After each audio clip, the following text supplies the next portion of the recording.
আসসালামু আলাইকুম রহমতুল্লাহি ওবরাকাতুহ। ইশরাত 11 থেকে আসে আমি মোহাম্মদ ইমাম হাসান।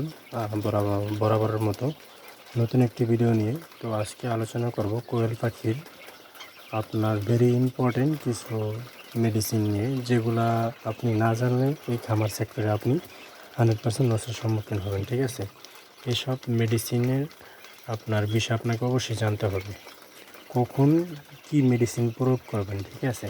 অনেকে বলে, ভাই আমি পাখি পালতেছি, আমি নতুন পাখি কিনছি কিন্তু আমার পাখিগুলো 1 সপ্তাহ 10 দিন ধরে ডিম পাচ্ছি না, অথবা ডিম পারতেছে কিন্তু ডিম মানে অনেক ছোট হচ্ছে, অথবা আপনার কুসুম পাতলা ডিম পারতেছে, ঠিক আছে, চাম্বু ডিম পারতেছে, করণীয় কি। অথবা অনেকে বলে যে ভাই আমার পাখি তো আপনার লোম পড়ে যাচ্ছে, ঠিক আছে, পাখি একদম টুন্ডা হয়ে যাচ্ছে, মানে ল্যাংটা হয়ে যাচ্ছে, অনেকে মানে সোজা বাংলায় বলে।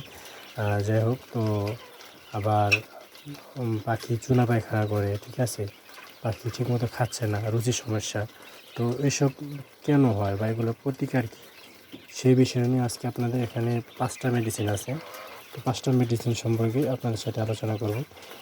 বিশেষ করে এই দুইটা আপনারা হয়তো চিনেন, এটা ক্যালপেলেক্স স্কোয়ারের আর এটা সিএসএল, ঠিক আছে। এই দুইটা মেডিসিন অবশ্যই আপনাদের সান্নিধ্যে মানে সব সময় থাকা লাগবে, মানে এটা না হলে মানে আপনার খামার সেক্টর লস, সোজা কথা। ঠিক আছে, আপনার ডিমের প্রোডাকশন ঠিক রাখতে হলে অবশ্যই আপনাকে এই দুইটা মেডিসিন আপনাকে কন্টিনিউ সপ্তাহে 3 দিন চালাতে হবে, ঠিক আছে। তো আমি নিয়মটা বলে দিচ্ছি।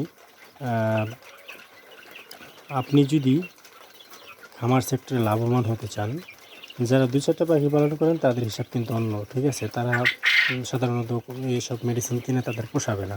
তো আপনি যদি বাণিজ্যিকভাবে করতে চান, 50টা 100টা 200টা 500টা এগুলো দিয়ে যদি করতে চান, তাহলে অবশ্যই আপনাকে এই মেডিসিন আসতে হবে। এটা মানে ইসেলটা জাদুকরি একটা মেডিসিন বললে চলা যায়। আর ক্যালপেলেক্স এটা হচ্ছে আপনার ক্যালসিয়াম, ঠিক আছে, এটা একটা ক্যালসিয়াম। এটা হচ্ছে আপনার ডিম, চাম্বু ডিমটা যে পারে, ওই ডিমের যে ধরেন একটা কোয়েল পাখির ডিম, সাপোজ আপনাদেরকে বোঝাই, এটা এটা দেখেন এই ডিমটা কত শক্ত, ঠিক আছে। কিন্তু যখন আপনার এই ডিমটা যখন নরম পারবে, মানে চামপাতলা ডিম যেটাকে বলা হয়, এই চামপাতলা ডিম যদি পারে, তাহলে আপনার এই ক্যালপেলেক্স ক্যালসিয়ামটা আপনার দরকার, স্কোয়ার কোম্পানি, ঠিক আছে। এটা যদি আপনি খান তাহলে আপনার ডিম এরকম ফ্রেশ আসবে, ঠিক আছে, এরকম প্রিন্ট হবে, ঠিক আছে। মানে আপনার ডাইরেক্ট সাদা হবে না। যদি ডাইরেক্ট সাদা অথবা আপনার একবারে চামপাতলা ডিম পারে, তাহলে বুঝতে হবে আপনার পাখির সমস্যা আছে। সেক্ষেত্রে আপনাকে ক্যালকুলেটরটা অবশ্যই চালাতে হবে সপ্তাহে 3 দিন, ঠিক আছে। আর ইসেলটার কাজ কি? ইসেলটা হচ্ছে আপনার অনেক সময় পাখি ডিম আটকে মারা যায়, ঠিক আছে। পাখিগুলো ডিম আটকে দেখবেন যে অনেক সময় ডিম পাড়তে গিয়ে পাখি মারা যায়। তো সেক্ষেত্রে আপনি যদি ইসেলটা খান, তাহলে ইনশাল্লাহ আপনার পাখি কখনো ডিম আটকে মারা যাবে না, এবং ডিমের প্রোডাকশন 85 থেকে 95% পর্যন্ত আপনি ডিমের প্রোডাকশন পাবেন, ঠিক আছে। তো আরেকটা বিষয় যে এই যে জিঙ্কটা কী কাজে লাগবে, এটা অনেকে প্রশ্ন করেন যে ভাই জিঙ্কটা কী কাজে প্রয়োজন হয়। তো এই যে এখানে দেখেন আমার পাখিগুলো খাচ্ছে, দেখেন মাথায় কিন্তু পশম নাই, এবং ওর পিঠে দেখেন, ওই যে দেখেন পিঠও কিন্তু মানে ওর কিন্তু লোমগুলো উঠে গেছে, ঠিক আছে। এটা আপনি যদি কন্টিনিউ যদি আপনি এই জিঙ্কটা ব্যবহার করেন, তাহলে ও ওই লোমটা নতুন করে জ্বালাবে এবং ওর পশমটা ঠিক থাকবে, ঠিক আছে। অন্যথায় মানে ওর লোমগুলো সব পুড়ে যাবে। তো এটা হচ্ছে জিঙ্কের কাজ। সাথে সাথে আপনারা এই জিঙ্ক বি যেটা আছে, এটা ইউজ করার চেষ্টা করবেন। আশা করি ইনশাল্লাহ এই জিঙ্ক বিটা খাওয়ালে আপনার উপকার হলো যে এই অনেক বাজারে জিঙ্ক পাওয়া যায়, শুধু জিঙ্ক কেয়ার পাওয়া যায়। তো জিঙ্ক কেয়ার আপনি না এনে জিঙ্ক বিটা আনলে আপনার এটার সাথে আলাদা একটা মানে আপনার ভিটামিন বি, মানে ভিটামিন বি যেটা সমৃদ্ধ ওইটা পাবেন, ঠিক আছে। মানে মোট কথা একের ভিতরে দুই।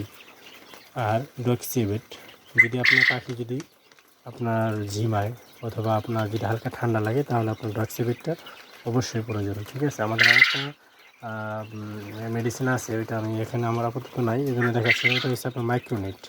যদি আপনার অতিমাত্রা যদি আপনার পাখির যদি ঠান্ডা লাগে অথবা পাখি ঝিম ধরে থাকে, তাহলে আপনার সর্বশেষ চিকিৎসা মাইক্রোনিটটা আপনাকে ব্যবহার করতে হবে, ঠিক আছে। আর আরেকটা মেডিসিন যেটা আমি বলছিলাম, এই যে ডিরোভেটটা, ডিরোভেট, এটা আপনার একমি কোম্পানির।